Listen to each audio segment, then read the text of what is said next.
Greetings, everyone. Hope all of you are having an absolutely fantastic day. A couple of months ago, Owlcat released a survey asking for feedback regarding Warhammer 40K Rogue Trader. They've already implemented some of the feedback that was provided, which is what spurred them to go ahead and make some changes to how cargo is handled in the game.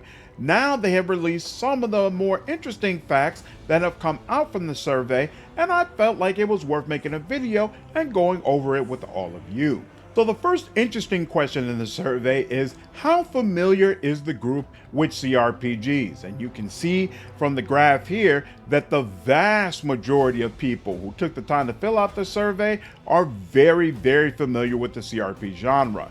And frankly, I'd argue that overall, the people who play Rogue Trader are folks who really love cRPGs. While it's an absolutely fantastic game, I think it's hard to tell just by looking at the marketing or the gameplay whether or not it's something you can dive into if you're not already familiar with cRPGs. It's also mentioned that the vast majority of people had already had experience with the Warhammer 40K setting, and a whopping 96% of them felt like their expectations of the setting had been met. Now, it's hard for me to dive into that question because I haven't played a whole lot of Warhammer games. Of course, I've played Rogue Trader and I've played Space Marines 2. That's pretty much my Warhammer experience in games, but from what I know and understand the lore thus far, Rogue Trader seems like a fantastic way to dive into the setting, and I really enjoyed it, and I'm looking forward to trying out even more Warhammer games in the future. Now, getting into more of the survey results, most people who participated said that they did not particularly enjoy dealing with the inventory system or the cargo system, which again is why Owlcat chose to make some changes. That being said, they did make it clear that they loved the ground combat system, with the vast majority of them saying it was a high point of the game, and the majority, or at least over 50% of them, feeling like the game had just the right amount of ordeal. So not just filling up the game with a bunch of combat. And even though I do feel like there's a little bit more combat than what I would prefer, I do think it's definitely more balanced than I felt like Wrath of the Righteous was. So seems like Owlcat is moving in the right direction on that front. Now, they did also include the data regarding how people felt about the difficulty, which is very interesting to me. The vast majority of people, or rather just the majority of people, felt like it was difficult, but they enjoyed it. While the other majority said that they would like things to basically remain the same. I find this interesting because even as someone who's not necessarily great at challenging encounters or challenging games, I did find it pretty easy to get through Rogue Trader, and all of the feedback that I hear on my channel is all about it's too easy, it's too easy, it's too easy. But that just lets you know those are the hardcore players, the people who play a lot of cRPGs. The vast majority of players are not like that, and you can kind of tell from this survey that the vast majority of people seem to be okay with the game as it was when it first launched. It'll be interesting to see if they do another survey now that mechanics have been completely revamped, to see if people still enjoy the combat, or some of these folks who like the combat exactly where it was or already found the combat difficult will say this new version of the game is way more tough than what they find acceptable. Looking forward to that feedback. Now, they did also ask people to rank which archetypes from the game they like the most. And to be honest with you, the top and bottom rankings are no surprise to me whatsoever. Soldier is absolutely one of, if not the most powerful archetypes, and it's the archetype for one of the most powerful popular party members, Argenta, so it makes sense to me that it will be placed there. And then Grand Strategist is actually very powerful, but it's also very complicated to use. I would say it's probably the most complicated to get right out of all the archetypes, and so it kind of makes sense to me that it would be down here, because honestly, it's questionable whether or not it's even worth unraveling all the mechanics to use it when you've got much simpler options elsewhere that would be equally effective. Officer is ranked number 2. Again, I really want Owlcat to run this survey back a few months after this new patch comes through to see if people still feel that strongly about it, because Officer has been nerfed very heavily, and I've already played a little bit with the new ecosystem that's in Rogue Trader. It's not nearly as almighty as it was before. And so I'm curious if maybe Warrior or perhaps even some of the new archetypes such as Blade Master end up taking this spot. Digging deeper into the archetypes, there was also a question regarding specific abilities, and it appears a lot of players feel like Wildfire from Arch-Militant, Rapid Fire from Soldier, and Death Whisper from Assassin are all extremely powerful and perhaps even overpowered, although I don't really see them as overpowered. Whereas Operative's Intimidation was deemed to be one of the weakest abilities in the game. I think Owlcat did a fantastic job of combing through Operative and making it much better than it was in launch, but I think there's still a little bit of work left to do in order to bring it on par with some of the other powerful options such as Soldier or Officer. And so looking specifically at what abilities players felt like were most powerful, obviously Bring It Down and Voice of Command from Officer ranked really high. A lot of people like Charge and Endure. I'm not nearly as high on Warrior as a lot of you all seem to be, but all right. Soldier, I definitely agree. I already said it's absolutely fantastic. And then in the right hands, Arch-Militant is really cool as well. So I'd probably change up this order some, but a lot of what's here does definitely make sense.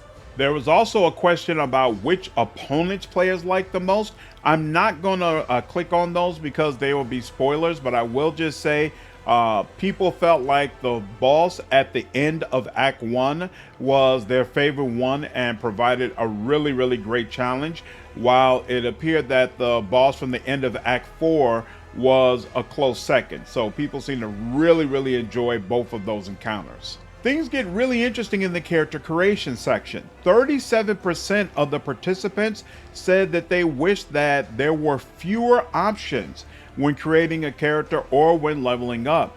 And I kind of understand where they're coming from. When every time you level up a character, there's this long list of abilities or talents that you can select from, and it's really difficult to keep track of which ones would work best based upon the level that you're at and what your character needs. And there are some sections of talents that are only available on certain levels. It's more complicated and involved than I would say most level up or character creation experiences that I've seen. So I definitely get it. I like having a ton of options because of course that gives you a ton of options in character creation. But I understand the feeling. You have a ton of options in Wrath of the Righteous as well, but it's a lot different because the vast majority of them are unavailable to you because they require you to have certain attribute levels or be a certain class or have a certain ability, things of that nature. Whereas in Warhammer Rogue Trader, the vast majority of the list is pretty much wide open to you. And so you can just be whatever it is you want to be. And some people definitely find that to be intimidating. Now, as far as what background or origin they prefer to choose, the vast majority of players decide to be a sanctioned psyker, which is essentially Rogue Trader's version of a mage.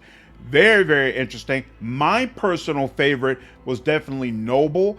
I feel like a Noble origin, Rogue Trader makes it very easy to role play that properly, and then adding on having Abelard in your squad and speaking through him whenever he provides the opportunity, fantastic.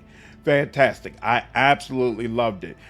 Interesting that the Ministerium Priest is the absolute lowest. I feel like the game doesn't really give you a good reason to choose this. Like with some of the other ones, I feel like I can see after playing through the game why that would be so awesome. Whereas with the Priest, it's just like, whatever. But yeah, there are some fantastic origin options in Rogue Trader for sure. Now here's where things get really interesting. They ask questions regarding companions and NPCs. And Abelard won the question for who is the most attractive companion narrative-wise. So do you like their personality, dialogues, interjections, and background? That makes complete sense to me. Again, Abelard is hilarious, especially if you're playing as a noble, but he's unintentionally hilarious because there will be multiple interactions where you'll have the opportunity to tell Abelard, hey, this guy, it's beneath me to talk to him directly. You tell him why he needs to respect me and do whatever it is that I say. Those exchanges are hilarious throughout the entire game, highly entertaining, and again, it makes it very, very easy for you to role play as a character who basically feels like he's above it all. Pascal is number 2, absolutely makes a lot of sense to me as well. He is another fantastic character, great voice acting, great background. The Adeptus Mechanicus is one of the coolest aspects of Warhammer, and he gives you a real interesting view into what that society is like. Really cool stuff. And Cassia being a navigator, I find the navigator system in Warhammer to be so fascinating, and it's so cool the way she describes it. So yeah, I really, really agree with this list. I think it's absolutely fantastic, and I think Owlcat did a great job of giving you interesting characters to interact with. Now, moving on from narrative, there was also a question regarding mechanics, and you already knew who was going to come out on top in this. Cassia's just barely over Argenta, but in my opinion, well, you know what? Let me take that back, because Cassia got heavily nerfed recently. When the game first launched, Cassia was head and shoulders above everybody else in your party, no question. And to me, it made sense. She's the freaking navigator. A lot of people said it doesn't even make sense that she's brought off the ship because she is so critical to everything that you're trying to do. But I digress. Cassia is absolutely on top when it comes to mechanics. Argenta being second absolutely makes sense. She can mow down entire groups of enemies. I'm not nearly as high on Abelard as the rest of you all are.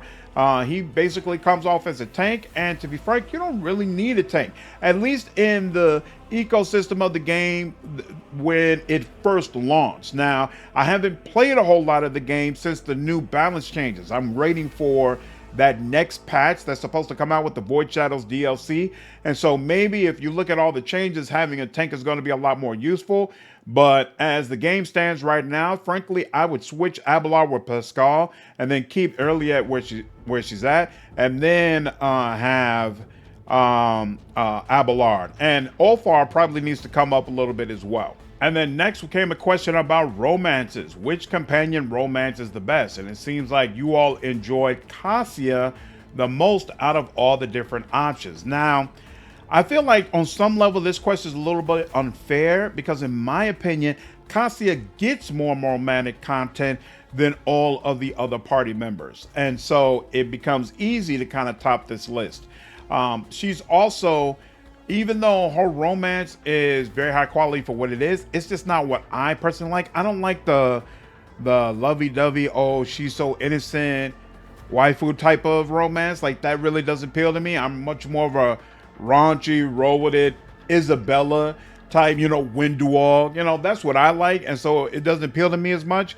And I feel like probably only Marazai provides a similar experience, but I haven't had him as a romance yet, so I can't comment on that. So all in all, it's not my cup of tea, but I'm glad people have been enjoying it. And then the final companion question is about attractiveness. Who out of the group do you find the most attractive? And there's no question in my mind, Argenta definitely tops this list. She looks fantastic. It's a shame you cannot romance her. I would love a game where you could romance Sister of Battle. I think that would be so entertaining. This makes sense. Cassia being second also makes sense to me. Abelard third, again, I don't understand the fascination of Abelard outside of his dialogue. Why y'all put the cyborg up here, I don't get either. But hey, by all means, if it works for you. And then the very last question is, out of all the NPCs that are in the game, which one do you like the most? And it's no surprise that Xavier Calcazar is on top. The Inquisitor is a fantastic character, very well voice acted, very well developed, really cool having him as an adversary. And so I'm not shocked at all that he's number one. I do find it somewhat surprising. Caligul's winter scale is up here. I wasn't nearly as impressed with him, frankly. If I was going to choose number two, it'd probably be Opticon 22. To be frank with you, I laughed every single time there was a dialogue with him at least once. Like whether it be his weird way of walking or just the Mechanicus' weird way of speaking in general, similar to Pascal, he's unintentionally funny. A lot of times I enjoyed him immensely, so he'd probably be my number two. And that's it. That's the entire survey. Again, I would love to see Owlcat do another one of these once we've had a few months under our belt with the new patches and the new balancing. Very, very interested to see what the community reaction is going to be. Let me know down in the comments your thoughts on the survey, whether or not you align with a lot of these answers or if you differed.